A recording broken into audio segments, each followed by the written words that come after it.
వార్తలకు స్వాగతం. నేను త్రిమూర్తులు. ముందుగా ముఖ్యాంశాలు. హైదరాబాద్లో పబ్లిక్ సర్వీస్ కమిషన్ చైర్పర్సన్ల జాతీయ సదస్సు రాష్ట్రపతి చేతుల మీదుగా ప్రారంభం. హాజరైన గవర్నర్, మంత్రి సీతక్క. పబ్లిక్ సర్వీస్ కమిషన్ల అభ్యర్థుల ఎంపికలో నిజాయితీ, చిత్తశుద్ధికి ప్రాధాన్యత ఇవ్వాలన్న రాష్ట్రపతి. సివిల్ సర్వెంట్లు, యువత, బలహీన వర్గాల కోసం పనిచేయాలని పిలుపు. ముగిసిన పార్లమెంటు శీతాకాల సమావేశాలు. ఇరు సభలు నిరవధిక వాయిదా. 15 రోజుల పాటు సాగిన చర్చలు. విబిజీ, రామ్జీ సహా కీలక బిల్లుల ఆమోదం. నేటి నుంచి హైదరాబాద్లో నేషనల్ బుక్ ఫెయిర్. ఈ నెల 29 వరకు కొనసాగనున్న పుస్తకాల పండుగ. ఆందోళనకారుల హింసతో అట్టుడుగుతున్న బంగ్లాదేశ్. ఆ దేశంలోని భారతీయులు బయటకు రావద్దని ఇండియన్ ఎంబసీ సూచన.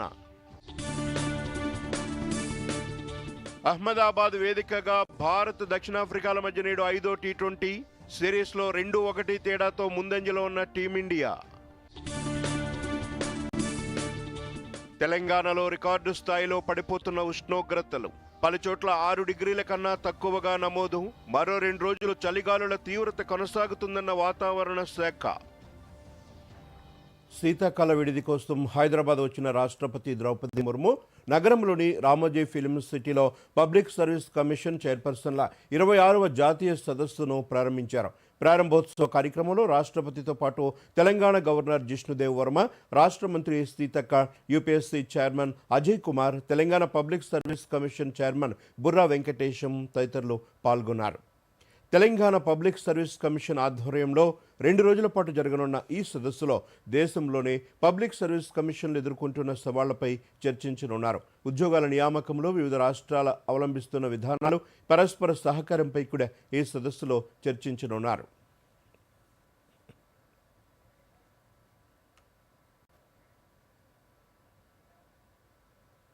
పబ్లిక్ సర్వీస్ కమిషన్లకు అభ్యర్థులను ఎంపిక చేసేటప్పుడు వారి నిజాయితీ, చిత్తశుద్ధి అంశాలకు అత్యంత ప్రాధాన్యతనివ్వాలని రాష్ట్రపతి ద్రౌపది ముర్ము సివిల్ సర్వెంట్లుగా ఎంపికయ్యే యువతకు అట్టడుగు బలహీన వర్గాల కోసం పనిచేసే దృక్పథం ఉండాలని, ముఖ్యంగా మహిళల ఆకాంక్షల పట్ల సున్నితంగా వ్యవహరించాలని ఆమె ఆకాంక్షించారు. ఎంపిక ప్రక్రియలో లింగ సున్నితత్వానికి అధిక ప్రాధాన్యతనివ్వాలని ద్రౌపది ముర్ము అన్నారు.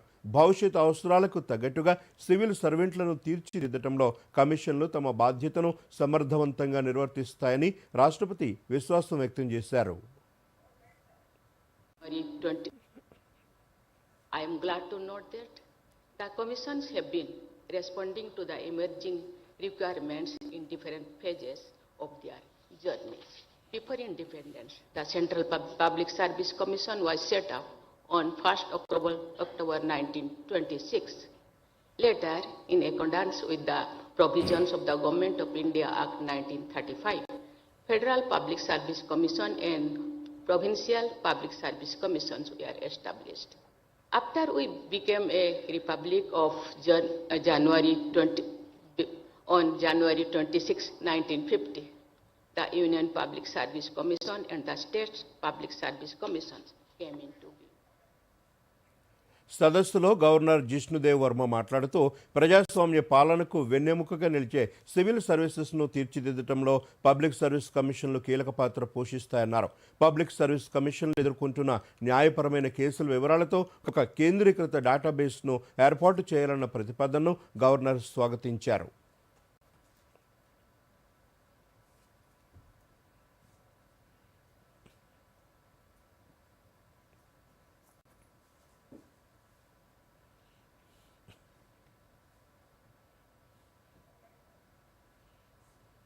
Impartiality demands zero tolerance for external influences, ensuring every candidate receives equal opportunity based purely on merit. Though governments have shown commitment to fulfilling long-pending vacancies, success depends on PSCs maintaining rigorous timelines and procedural integrity. PSCs must not merely focus on numbers, but on recruiting minds committed to constitutional values, good governance, and inclusive development. Nation building requires administrators who are sensitive to the marginalized. Union public service commission chairperson Ajay Kumar మాట్లాడుతూ రాజ్యాంగ నిబంధనల అమలు పరిపాలన విభాగంలో ఈ సదస్సు కీలక పాత్ర పోషిస్తుందన్నారు. నియామక ప్రక్రియల్లో ప్రపంచవ్యాప్తంగా అమలవుతున్న ఉత్తమ విధానాలపై హైదరాబాద్లోని అడ్మినిస్ట్రేటివ్ స్టాఫ్ కాలేజ్ ఆఫ్ ఇండియాతో సమగ్ర అధ్యయనం చేస్తున్నట్లు వెల్లడించారు. Artisans from Hyderabad city.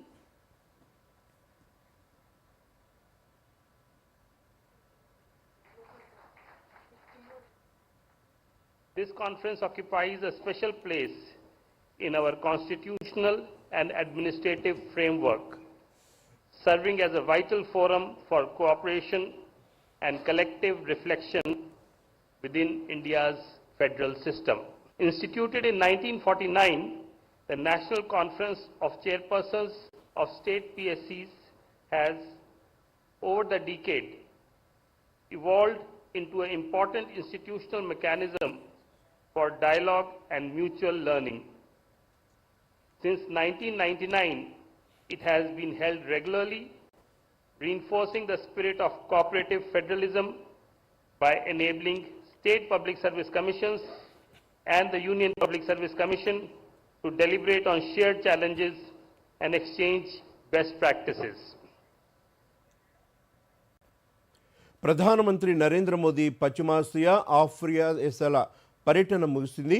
తొలుత జోర్డాన్లో పర్యటించిన మోదీ ఆ తర్వాత ఇథియోపియాలో పర్యటించారు. చివరగా ఒమాన్ దేశం సందర్శన ముగించుకుని స్వదేశానికి చేరుకున్నారు.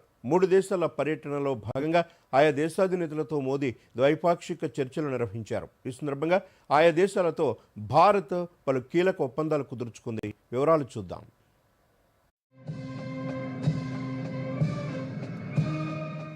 ప్రధానమంత్రి నరేంద్ర మోదీ పశ్చిమాసియా, ఆఫ్రికా దేశాల పర్యటన ఈ నెల 15న జోర్డాన్తో మొదలైంది. జోర్డాన్ పర్యటనలో భాగంగా జోర్డాన్ రాజు అబ్దుల్లా II ఇబిన్ అల్ హుస్సేన్తో మోదీ ద్వైపాక్షిక చర్చలు జరిపారు.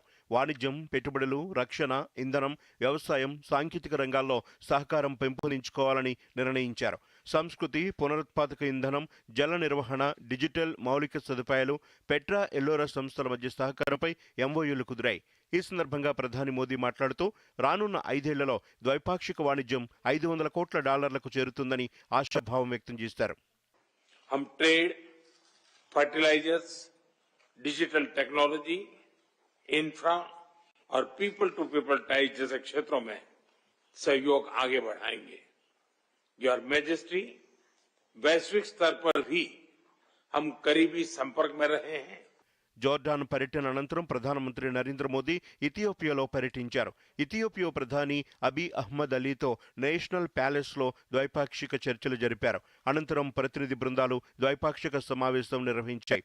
వాణిజ్యం, పెట్టుబడులు, రక్షణ, భద్రత, ఇంధనం, వ్యవసాయం, సాంకేతికత, ప్రజా సంబంధాలపై చర్చలు జరిగాయి. ఈ సందర్భంగా కస్టమ్స్, మ్యూచువల్ అసిస్టెన్స్, ఇథియోపియా విదేశాంగ శాఖలో డేటా సెంటర్ ఏర్పాటు, ఐక్యరాజ్య సమితిలో శాంతి భద్రతల సహకారంపై ఇరు దేశాల మధ్య ఒప్పందాలు కుదిరాయి.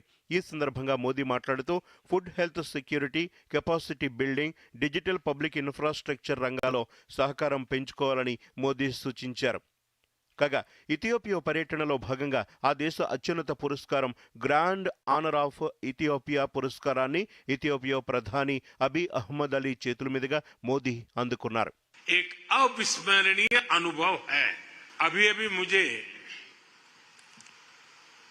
ग्रेट ऑनर निशान ऑफ इथियोपिया के रूप में इस देश का सर्वोच्च सम्मान प्रदान किया गया है. ఇక ఒమాన్ పర్యటనలో భాగంగా ఇరు దేశాల మధ్య కీలక ఒప్పందాలు కుదిరాయి. ప్రధానమంత్రి Modi Oman Sultan Haitham bin Tariq ఇరు దేశాల వ్యూహాత్మక భాగస్వామ్యాన్ని మరింత బలోపేతం చేయడంపై వివరణాత్మక చర్చలు జరిపారు. ఈ సందర్భంగా కీలకమైన అవగాహన ఒప్పందాలు కుదిరాయి. సమగ్ర ఆర్థిక భాగస్వామ్య ఒప్పందంపై ఇరు దేశాలు ప్రతినిధులు సంతకాలు చేశారు. భారత్, ఒమాన్ మధ్య ద్వైపాక్షిక బంధాన్ని బలోపేతం చేసినందుకు గుర్తింపుగా ప్రధానమంత్రి నరేంద్ర మోదీకి ఒమాన్ దేశ అత్యున్నత పురస్కారం దక్కింది. Oman Sultan Haitham bin Tariq తమ దేశ అత్యున్నత పురస్కారమైన the First Class of the Order of Oman అవార్డును మోదీకి ప్రదానం చేశారు. ఈ సందర్భంగా ప్రధాని మోదీ మాట్లాడుతూ తనకు దక్కిన ఈ గౌరవాన్ని రెండు దేశాల మధ్య ఉన్న చిరకాల స్నేహానికి అంకితం చేస్తున్నట్లు చెప్పారు. ఇది భారతదేశం ఒమన్ ప్రజల మధ్య ప్రేమాప్యతలకు గుర్తుగా మోదీ అభివర్ణించారు. ఒమాన్లో ప్రవాస భారతీయులతోనూ మోదీ సమావేశమయ్యారు. మైత్రి పర్వ్ పేరుతో నిర్వహించిన ఈ కార్యక్రమంలో ప్రధాని మోదీ మాట్లాడుతూ దేశంలోని వైవిధ్యం భారత సంస్కృతికి బలమైన పునాదిగా పేర్కొన్నారు. 3 దేశాల పర్యటన అనంతరం ఒమాన్లోని మస్కట్ నుంచి స్వదేశానికి పయనమైన మోదీకి ఒమాన్ సుల్తాన్ బిన్ తారిక్ సోదరుడు దేశ రక్షణ వ్యవహారాల మంత్రి సయ్యద్ షిహాబ్ బిన్ తారిక్ అల్ సయీద్ ఘనంగా వీడ్కోలు పలికారు. Bureau report, Doordarshan news.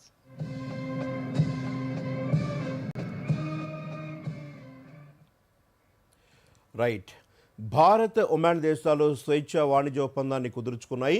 ప్రధానమంత్రి నరేంద్ర మోదీ సమక్షంలో ఇరు దేశాలు ఈ కీలక ఒప్పందంపై సంతకాలు చేశాయి. ఫలితంగా 98% పైగా భారతీయ ఉత్పత్తులపై ఒమాన్లో సుంకాలు 0కు చేరుకోనున్నాయి. దీనివల్ల భారత ఎగుమతులు మరింత పెరగనున్నాయి. భారత్కు కలిగే లాభాలు ఏంటి? పూర్తి వివరాలు ఇప్పుడు చూద్దాం. భారత్, ఒమాన్ మధ్య స్వేచ్ఛా వాణిజ్య ఒప్పందం కుదిరింది. ఒమాన్ రాజధాని మస్కట్లో ప్రధాని మోదీ సమక్షంలో ఈ ఒప్పందం కుదిరింది. వాణిజ్య మంత్రి పీయూష్ గోయల్, ఒమాన్ మంత్రి ఖాయిస్ బిన్ మహమ్మద్ అల్ యూసుఫ్ సంతకాలు చేశారు. ఈ ఒప్పందం వచ్చే ఏడాది తొలి త్రైమాసికంలో అమల్లోకి వచ్చే అవకాశం ఉంది. దీనివల్ల భారత్ ఎగుమతి చేసే 99.38% ఉత్పత్తులపై ఒమాన్లో సుంకాలు 0 అవుతాయి. భారత్ నుంచి ఒమాన్కు వెళ్లే వస్త్రాలు, వ్యవసాయ ఉత్పత్తులు, తోలు, పాదరక్షలు, క్రీడా సామగ్రి, ప్లాస్టిక్, ఫర్నిచర్, ఇంజనీరింగ్ ఉత్పత్తులు, ఫార్మా, వైద్య పరికరాలు, ఆటోమొబైల్ పరికరాలపై సుంకాలు పూర్తిగా రద్దవుతాయి. ఒమాన్ నుంచి భారత్కు దిగుమతి అయ్యే 94.81% ఉత్పత్తులపై సుంకాలు తగ్గుతాయి. ఖర్జూరాలు, మార్బుల్, పెట్రోకెమికల్స్ వంటి ఒమాన్ ఉత్పత్తులపై పన్ను మినహాయింపులు లభిస్తాయి. అయితే భారత రైతులు, పరిశ్రమల సంక్షేమాన్ని దృష్టిలో పెట్టుకుని వ్యవసాయ ఉత్పత్తులు, పాడి, టీ, కాఫీ, రబ్బరు, పొగాకు, బంగారం, వెండి ఆభరణాలు, పాదరక్షలు, క్రీడా సామగ్రి, ప్రాథమిక లోహాలపై సుంకాల్లో మార్పు లేదు. భారత సంప్రదాయ ఔషధాలపై ఒమాన్ సుంకాలు రద్దు చేయడంతో ఆయుష్, వెల్నెస్ రంగాలకు భారీ లాభం చేకూరుతుంది. కంప్యూటర్ సేవలు, వ్యాపార సేవలు, ఆడియో విజువల్, పరిశోధన, విద్య, ఆరోగ్య సేవలపై ఒమాన్ సుంకాలు తగ్గించనుంది. ఒమాన్ సేవల దిగుమతుల విలువ $12.52 బిలియన్. అందులో భారత వాటా 5.31% మాత్రమే. ఈ ఒప్పందంతో భారత సర్వీసు రంగం మరింత విస్తరిస్తుంది. భారత వృత్తి నిపుణులకు ఒమాన్లో ఉద్యోగ అవకాశాలు పెరుగుతాయి. అకౌంటెన్సీ, టాక్సేషన్, ఆర్కిటెక్చర్, వైద్య రంగాల్లో సులువుగా వెళ్లొచ్చు. భారత కంపెనీలకు ఒమాన్ 100% FDI అనుమతి లభిస్తుంది. ఒమాన్లో 7 లక్షల మంది భారతీయులు ఉన్నారు. ఏటా $2 బిలియన్ రెమిటెన్స్లు వస్తున్నాయి. ఇరు దేశాల మధ్య ద్వైపాక్షిక వాణిజ్యం $10.5 బిలియన్ చేరింది. అమెరికా భారత్ ఉత్పత్తులపై 50% సుంకాలు విధిస్తున్న నేపథ్యంలో ఒమాన్ ఒప్పందం సానుకూల పరిణామంగా చెప్పొచ్చు. ఒమాన్ గల్ఫ్ ప్రాంతంలో ముఖ్యమైన భాగస్వామి. పశ్చిమాసియా, ఆఫ్రికా మార్కెట్లకు ముఖద్వారం. స్ట్రైట్ ఆఫ్ హార్ముజ్ ద్వారా ఆసియా చమురు వాణిజ్యం జరుగుతుంది. 2006 తర్వాత ఒమాన్ మరో దేశంతో ద్వైపాక్షిక ఒప్పందం కుదుర్చుకోవటం ఇదే మొదటిసారి. గత 6 నెలల్లో భారత్ కుదుర్చుకున్న రెండో FTA ఇది. 6 నెలల క్రితం UAEతో ఒప్పందం జరిగింది. భారత్, ఒమాన్ స్వేచ్ఛ వాణిజ్య ఒప్పందం భారతదేశ ఎగుమతులకు ఊతమిస్తోంది. 98% ఉత్పత్తులపై సుంకాలు రద్దు కావడంతో పాటు పరిశ్రమలు, రైతులకు భారీ లాభం చేకూరుస్తుంది. రానున్న రోజుల్లో ద్వైపాక్షిక వాణిజ్యం మరింత విస్తరిస్తుంది. Bureau report, Doordarshan news.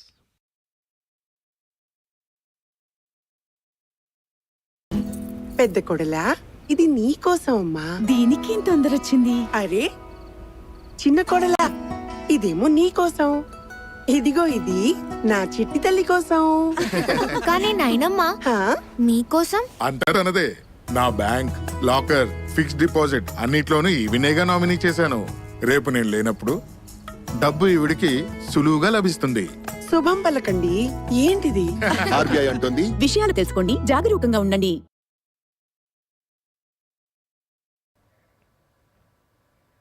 Welcome back.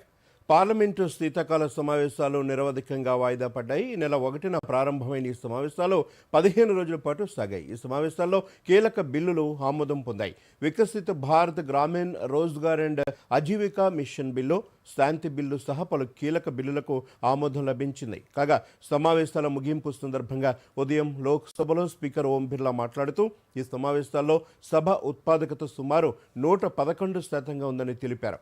సమావేశాలు సుదీర్ఘంగా కొనసాగాయని, పలు ముఖ్యమైన బిల్లులు ఆమోదం పొందాయని పేర్కొన్నారు.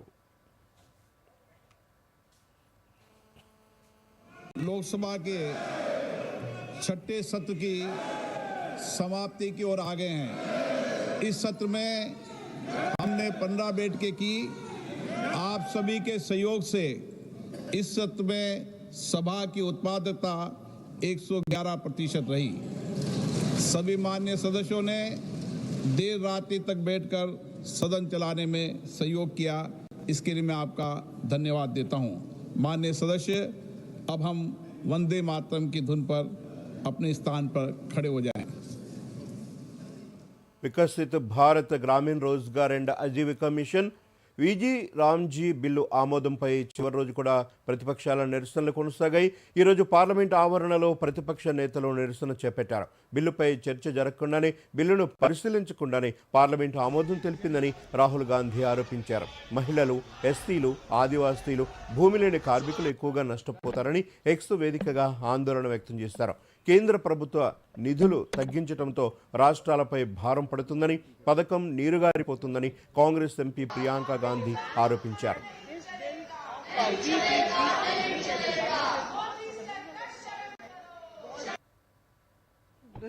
This bill is going to be very, very harmful for the poorest of the poor, because the original Manrega scheme, the way it was structured, where the centre paid 90% of the funds for it, was a scheme which was the backbone of the rural economy and the backbone, the greatest support for people who are very, very poor and had difficulty getting employment. And for 20 years, it's been one of the good schemes which has run, which has helped poor people, especially those who have nothing.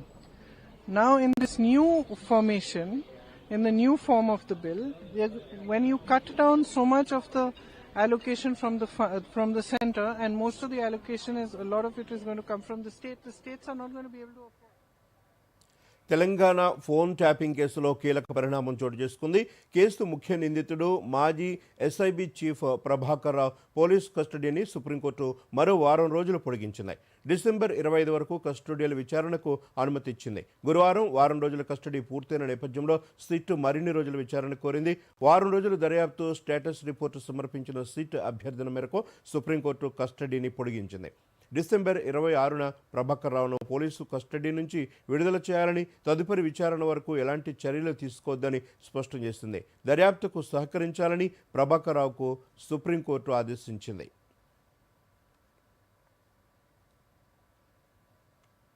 Artificial intelligence ఏఐకి విద్యారంగ సవాళ్లను పరిష్కరించే సామర్థ్యం ఉందని కేంద్ర విద్యాశాఖ మంత్రి ధర్మేంద్ర ప్రధాన్ అన్నారు. నాణ్యమైన విద్యను మరింత సమగ్రంగా అందుబాటులోకి సమానంగా తీసుకొచ్చేందుకు ఏఐ దోహదపడుతుందని చెప్పారు. ఢిల్లీలో బోధన, అధ్యయనంలో ఏఐ వినియోగంపై 3వ సలహా కమిటీ సమావేశానికి కేంద్ర మంత్రి అధ్యక్షత వహించారు. విద్యార్థులు, ఉపాధ్యాయుల సాధికారతకు కృషి చేసేందుకు ప్రభుత్వం కట్టుబడి ఉందని ధర్మేంద్ర ప్రధాన్ స్పష్టం చేశారు. 2025 సంవత్సరానికి గాను యూసీసీ ఎన్ఈటీ పరీక్ష షెడ్యూల్ను నేషనల్ టెస్టింగ్ ఏజెన్సీ విడుదల చేసింది. భారతీయ విశ్వవిద్యాలయాలు, కళాశాలల్లో జూనియర్ రీసెర్చ్ ఫెలోషిప్, అసిస్టెంట్ ప్రొఫెసర్గా నియామకాల కోసం ఈ నెల 31వ తేదీ నుంచి జనవరి 7వ తేదీ వరకు ఈ పరీక్ష నిర్వహిస్తారు. పరీక్షల తేదీలను ఎన్టీఏ అధికారిక వెబ్సైట్లో పొందుపరిచారు. కంప్యూటర్ ఆధారిత పద్ధతిలో నిర్వహించనున్న ఈ పరీక్షకు సంబంధించిన పూర్తి వివరాలు ఎన్టీఏ అధికారిక వెబ్సైట్లో అందుబాటులో ఉన్నాయి.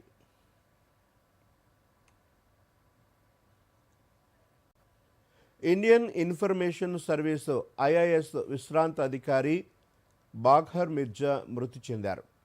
ఆయన వయసు 67 సంవత్సరాలు. గత రాత్రి హైదరాబాద్లోని తన నివాసంలో గుండెపోటుతో తుదిశ్వాస విడిచారు. 1980 దశకంలో ఐఐఎస్లో చేరిన ఆయన కేంద్ర ప్రసార సమాచార శాఖకు చెందిన పలు మీడియా యూనిట్లలో పనిచేస్తారు. సుదీర్ఘకాలం డైరెక్టరేట్ ఆఫ్ ఫీల్డ్ పబ్లిసిటీలో పనిచేసి పలు పబ్లిసిటీ క్యాంపెయిన్లను సమర్థంగా నిర్వహించారు.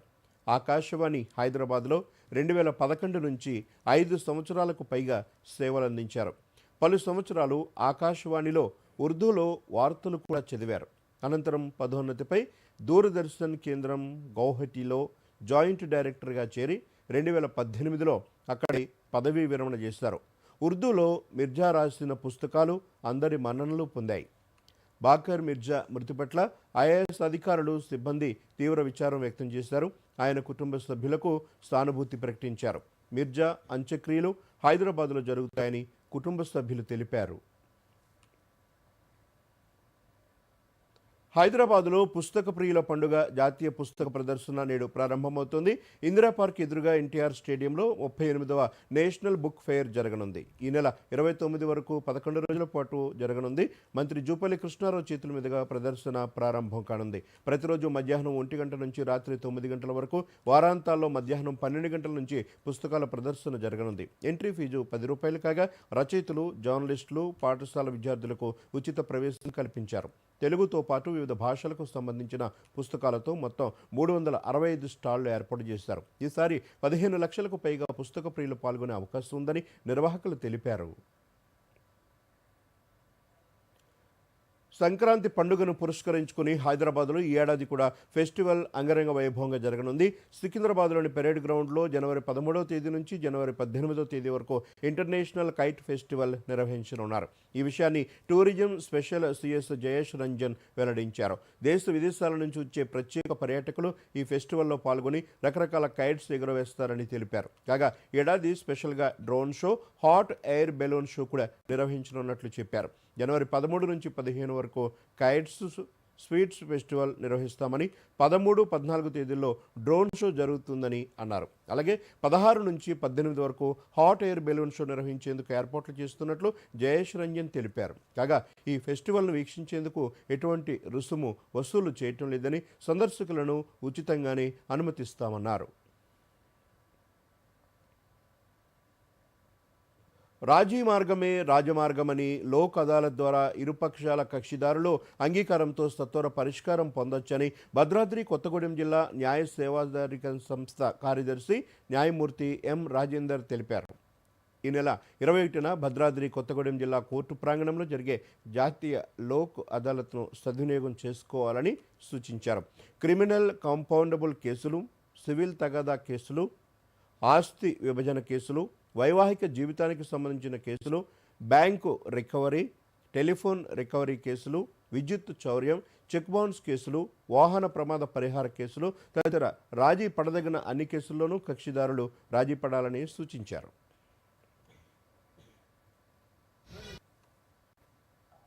ఇల్లందు, మనుగురు, భద్రాచలము, దమ్మాపేటలో కూడా ఈ లోక్ అదాలత్ కండక్ట్ చేయడం జరుగుతుంది. ఎవరైతే కోర్టులో కేసులు పెండింగ్ ఉన్నాయో వాళ్ళు తమ తమ కోర్టులో వెళ్ళేసి సివిల్ కానివ్వండి, క్రిమినల్ కానివ్వండి, లేకపోతే మిగతా కేసులు కూడా రాజీ చేసుకున్నట్టు కేసులు రాజీ చేసుకోవాలని చెప్పేసి ఈ సందర్భంగా కోరుకుంటున్నామండి. దీనివల్ల మనకు ఒకవేళ క్రిమినల్ కేసెస్లో, కాంపౌండబుల్ కేసెస్లో రాజీ చేసుకుంటే మనకు టైం ఒకటి సేవ్ అవుతుంది. సో మనకు కూడా డబ్బులు కూడా సేవ్ కావడం జరుగుతుంది. లోక్ అదాలత్ ద్వారా ఇరు వర్గాలు రాజీ పడటంతో ఆ కేసులో గెలిచినట్లే అని మహబూబ్ నగర్ జిల్లా న్యాయ సేవాధికార సంస్థ చైర్మన్, జిల్లా ప్రధాన న్యాయమూర్తి ప్రేమలత అన్నారు. ఈ నెల 21న మహబూబ్ నగర్ జిల్లా కోర్టు ప్రాంగణంలో జాతీయ లోక్ అదాలత్ నిర్వహించనున్నారు. ఈ సందర్భంగా న్యాయమూర్తి ప్రేమలత మాట్లాడుతూ కోర్టు చుట్టూ కక్షిదారులు తిరుగుతూ సమయాన్ని వృధా చేసుకోవద్దనే ఉద్దేశంతోనే జాతీయ లోక్ అదాలత్ను నిర్వహిస్తున్నామని పేర్కొన్నారు. రాజీ పడదగిన కేసులు పరిష్కరించుకునేందుకు జిల్లాలో 5 బెంచ్లను ఏర్పాటు చేస్తున్నామని, వాటిని వినియోగించుకోవాలని ఆమె సూచించారు.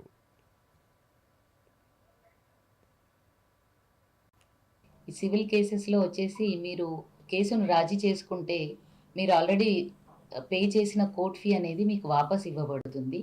అదేవిధంగా ఈ లోక్ అదాలత్లో సెటిల్ అయిన కేసుకి అప్పీల్ ఉండదు. సివిల్ అయినా క్రిమినల్ అయినా అప్పీల్ ఉండదు.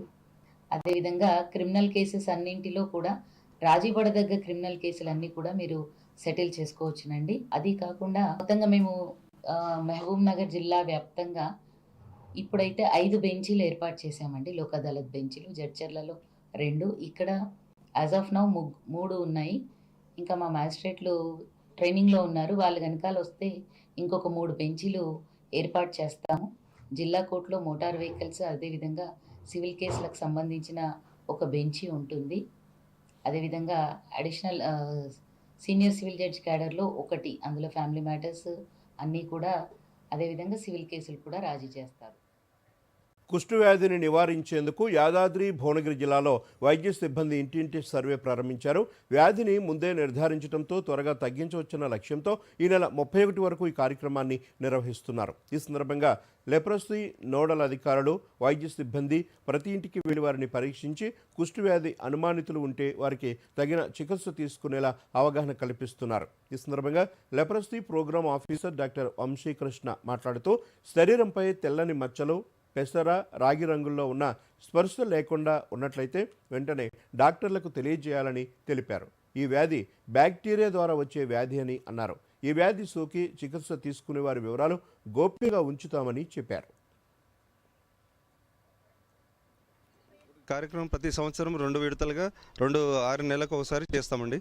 ఈ కార్యక్రమంలో ప్రతి ఇంటికి ఆశ తిరిగి ఈ యొక్క క్యాంపెయిన్లో మనకు వ్యాధిగ్రస్తులను నిర్ధారించి వాళ్ళకు సరైన సమయంలో వాళ్ళని నిర్ధారణకు తీసుకొచ్చి వాళ్ళకు మన గవర్నమెంట్ అందిస్తున్నటువంటి ఉచిత వైద్యాన్ని వాళ్ళకు అందజేసి రాబోయే డిజబిలిటీస్ ఏమైనా ఫ్యూచర్లో ఈ వ్యాధితో రాకుండా ఉండడానికి మనము 2 రకాల ట్రీట్మెంట్ ప్రోటోకాల్స్ ఉంటాయి ఈ లెపరసీలో. ఒకటి 6 నెలల సమయానికి, ఇంకోటేమో సంవత్సరం మొత్తం పొడుగున ఇచ్చే 2 రకాల వ్యాధుల లెపరసీకి మనం ట్రీట్మెంట్ ఉచితంగా అన్ని ప్రభుత్వ ఆసుపత్రుల్లో ఇవ్వడం జరుగుతున్నది. ఈ డిసెంబర్ 18 నుంచి ప్రారంభమై 31 డిసెంబర్ వరకు 14 రోజుల ప్రోగ్రామ్ ఇది. ఇంటి సెర్చ్ సర్వే ప్రోగ్రామ్ ఇది. ఏ ఇంట్లో కూడా ఈ అనుమానితులు ఉండొద్దు కుష్ఠవ్యాధి. ఇది కుష్ఠవ్యాధి గురించి జరిగే సర్వే. ఈ కుష్ఠవ్యాధి అనేది మచ్చలతోటి స్టార్ట్ అయ్యే వ్యాధి. మచ్చలు అనేక రకాల మచ్చలు ఉంటాయి. ఈ కుష్ఠవ్యాధికి సంబంధించిన మచ్చలు స్పర్శ లేని ముద్దుబారినటువంటి మచ్చలు. ఇవి తెలుపు రంగులో కానీ గోధుమ రంగులో కానీ ఉంటాయి.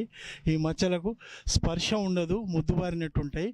వాటిని గుర్తించి, వీటిని ప్రాథమిక దశలోనే గుర్తించి ట్రీట్మెంట్, చికిత్స అందిస్తే అంగవైకల్యం నుంచి పూర్తిగా నిర్మూలించడం జరుగుతుంది. బంగ్లాదేశ్ మరోసారి అల్లర్లతో అట్టుడుగుతోంది.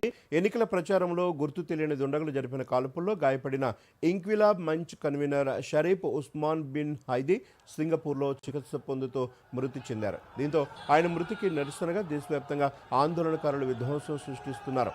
చత్రోగ్రామ్లోని భారత్ అసిస్టెంట్ హై కమిషన్ కార్యాలయాన్ని రాత్రి 11 గంటల సమయంలో ఆందోళనకారులు ముట్టడించారు. బంగ్లాదేశ్లోని డైలీ స్టార్ పత్రికా కార్యాలయంపై అల్లరి మూకలు దాడి చేశాయి.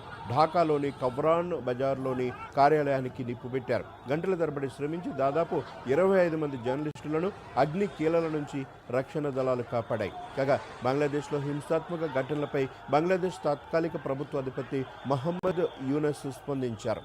ప్రజలు శాంతియుతంగా ఉండాలని విజ్ఞప్తి చేశారు.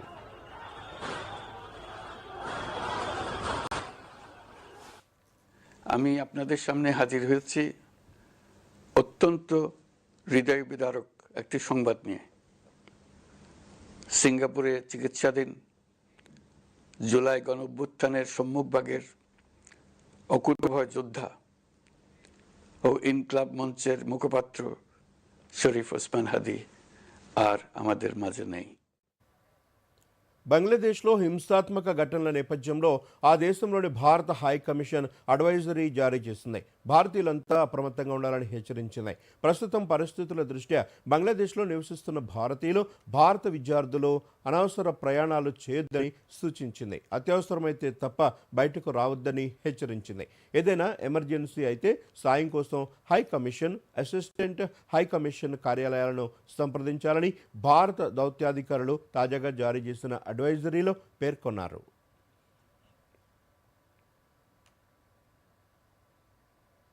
భారత్లో పర్యటిస్తున్న దక్షిణాఫ్రికా టీ20 సిరీస్లో భాగంగా ఇవాళ చివరి మ్యాచ్ ఆడనుంది. పొగమంచు కారణంగా లక్నో వేదికగా జరగాల్సిన 4వ టీ20 రద్దు కావడంతో అహ్మదాబాద్ వేదికగా ఇవాళ జరగాల్సిన 5వ టీ20 ఇరు జట్లకు కీలకంగా మారింది. ఇప్పటికే ఈ సిరీస్లో 2-1 తేడాతో ముందంజలో ఉన్న భారత్ ఇవాల్టి మ్యాచ్లో గెలిస్తే సిరీస్ను దక్కించుకుంటుంది.